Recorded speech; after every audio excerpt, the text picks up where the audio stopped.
Hey everyone, welcome to the Smart Film School.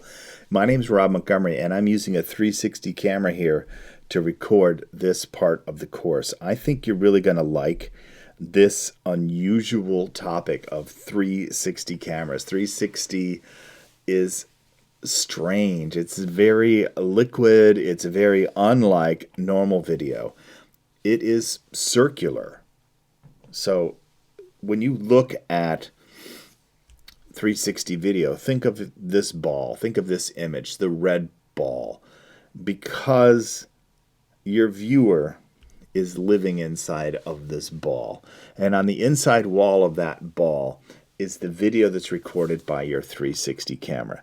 And they can look in any direction at any time. That's one common way that 360 and VR videos are produced.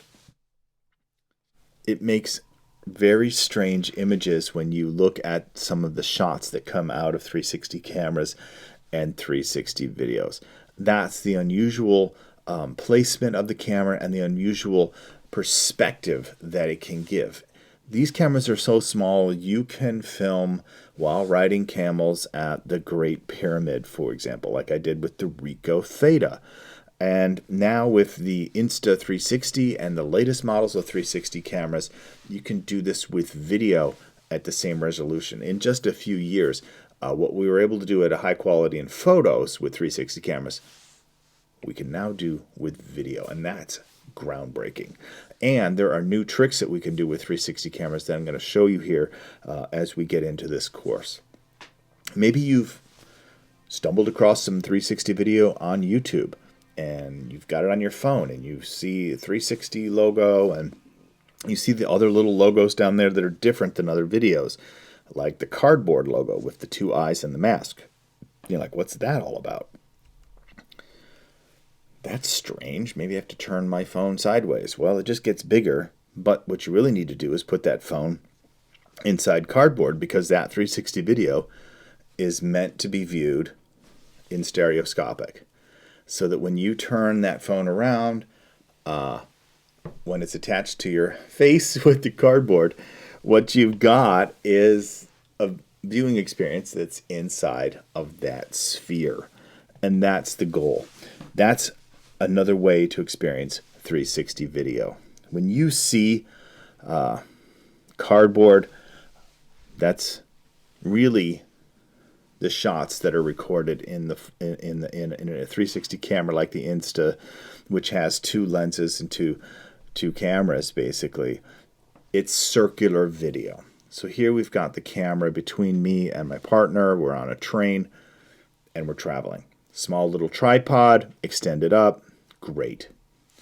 That circular video gets remapped by that camera to become equirectangular. Here's another scene inside of a small tent at the Baltic Sea. We're grilling.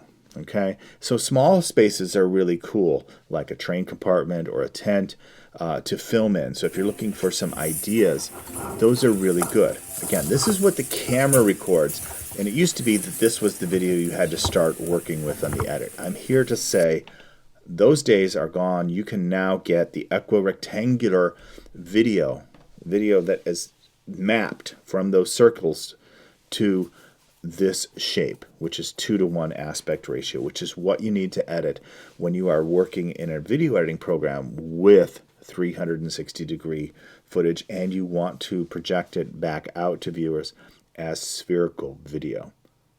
Okay, that's a lot, I know, but basically you'll remember this shape and what these shots look like because everything is stretched out. Okay, but the source image was those circular pieces of video from the camera source. In a video editing app, let's look at Lumafusion, for example. That clip, that equirectangular video, which comes out of the Insta360 app, once you've brought the footage in from the camera into the editing app on your device, when you export out 360 video, it will do all this, what's called stitching. It'll put those circles and map out your equirectangular video. Then you can bring that in as a normal video clip into a project that has a 2:1 aspect ratio, which you can set in Lumafusion. And then you can build the other story layers, which are really important in 360, which is sound, and in this case, the graphics. We're looking at the graphics overlays. So over time, there will be a 360 logo, there will be our names, there will be a title, and they can flow in and out, fade up and down, zoom in and out if we need to. But basically, they just kind of appear as you're in this scene for about a minute and a half, listening to us chat as we're grilling.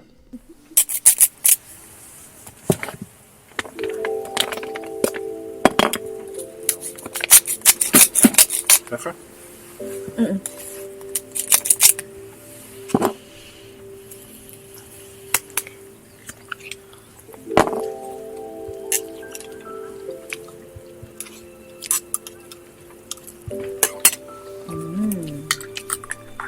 Yummy stuff, huh?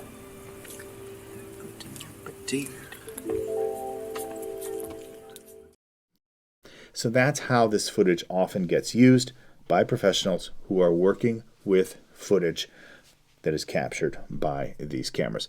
Now, there are other types of 360 cameras that have multiple cameras, 5, 6 cameras. The concept is the same. They're all capturing circular footage, and you're stitching it together to create something that looks like this, that you can then map in a video editing program and output with the metadata that points it into a 360 sphere, mainly for cardboard. So when you look at the file info, look in the 360 app, you'll see that the 360 video is actually recording 2 MP4 files. Now they use the .insv extension at the end, but it doesn't. They're actually MP4s. If you take those out of the app, and I've done this in the iTunes, done the file transfer, and you just change the INSV to MP4s, they're MP4 video files. Okay, so if you want to work with the raw footage, that's how you do it. And then if you want to, God bless you, stitch it together in your video editor app of choice, knock yourself out. I prefer to let it do it and output a 5760 by 2880 file, in this case at 765.7 megabytes, and make my life a lot easier.